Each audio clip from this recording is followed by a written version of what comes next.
Welcome back. We'll continue the conversation. This time, we'll kick it up from our Abuja studios. We'll have architect Ezekiel Etok, who is of Nigeria First. That's Nigeria First, right? He's the Director General of Nigeria First. Thank you for joining us. Thanks for having me. So let's, we started with an overview of the situation in the country, but let's start you off on this conversation that's just coming from a committee set up by the All Progressives Congress to look at restructuring the country. And they looked at issues like devolution of powers and the state police. There are those who believe that coming up with this now is a way to distract from the issues on ground, even as viable as they are. What do you think? I think that we should be tired of narratives of people who have the constitutional right to seek to protect their enclaves or empires or institutions. They have a right. I think we should move the narrative to we as a people, what our concerns are, what we want for ourselves. I have taken a look at the recommendations of the committee, and for a party, I think that if they are quick to move on it, they could do themselves some good by giving people the impression that they are coming together, addressing burning national issues, and I'm happy for them as a party. I'm happy for them. But as a Nigerian, I really don't subscribe to all those distractions. I think that the time has come when we must decide as a people what we really want for ourselves. The time has come when the narratives and the commentaries should give way to realities, constructive engagements, path findings, paradigm shift, where we really sit down, get honest with ourselves as a people. PDP have a right to do whatever they are doing. I'm happy for them. APC have a right to do what they are doing. I'm happy for them. We, the Nigerians, Office of the Citizen of the Federal Republic of Nigeria, the time has come when we must seize our future, sit down, think, and carve a pathway. The path we are towing right now, for me, is a no-no. Whatever APC says, I'm happy for them. Whatever PDP says, I'm happy for them. The time has come when we need to evolve the Nigeria narrative. Mr. That's my position. If I may come in here, doing is... Are these people you're talking, are they not all Nigerians? Is it that they're not seeing what's on ground? I'll tell you. Zenith Bank is a bank. Diamond Bank is a bank. First Bank is a bank. Union Bank is a bank. Each bank works for the interest of the bank. The bank bankers and the account holders are Nigerians, but none of them represent Nigeria. And a time has come for you to ask yourself, these banks that are acting this way, I'm okay with it. If I'm not okay with it, what is the option?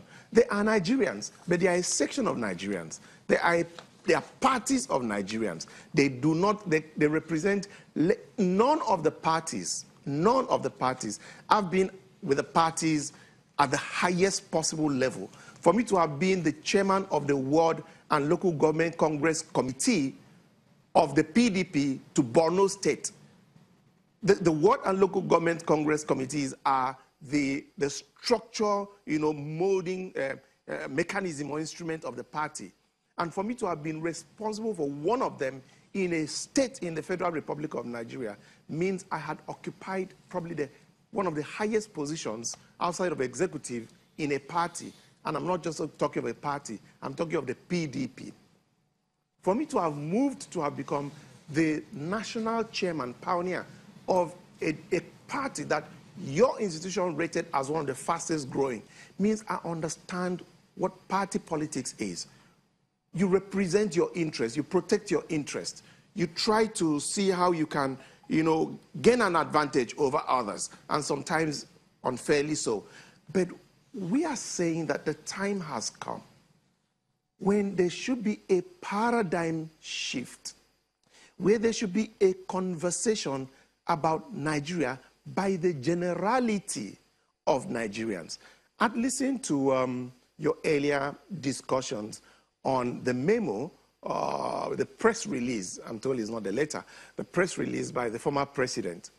And I have listened to a lot of the commentaries, and I'm amazed how people probably don't appreciate the problems that we have, or they're just being outright naive, not naive, mischievous or ignorant, you know, and that would be abysmal, a display of abysmal ignorance.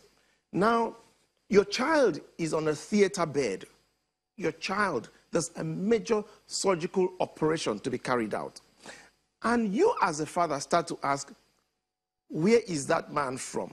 The mother will just push you out of that place and say, please, if he likes, let him come from Afghanistan. What has he got to offer to save my child?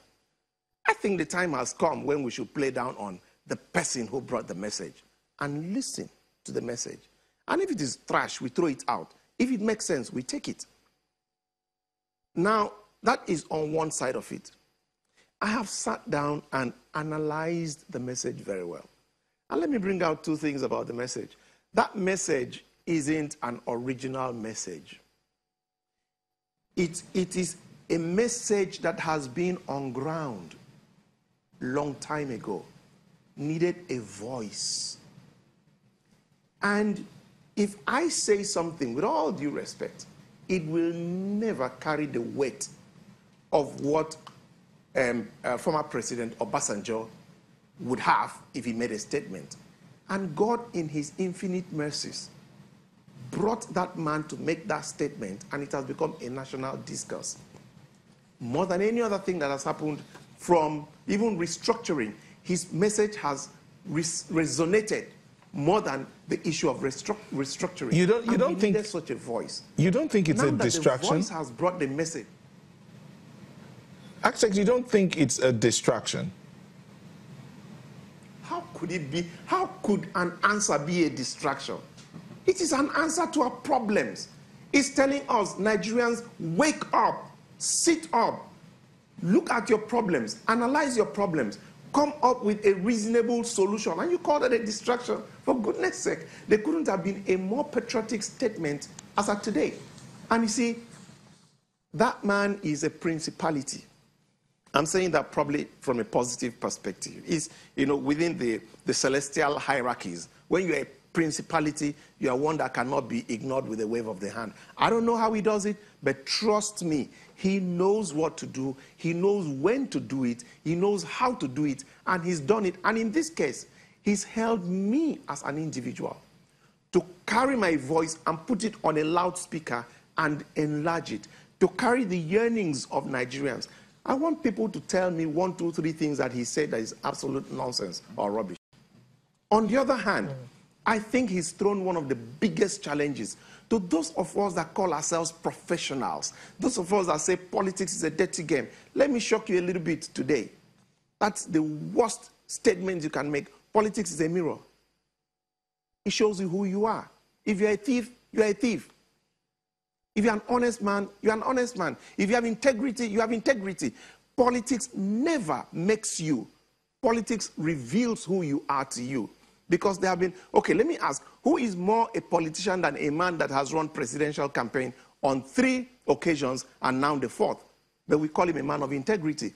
How come politics has not turned that man into a monster? If you're a thief, you're a thief. And today, we have politics is a vehicle. Politics is a space.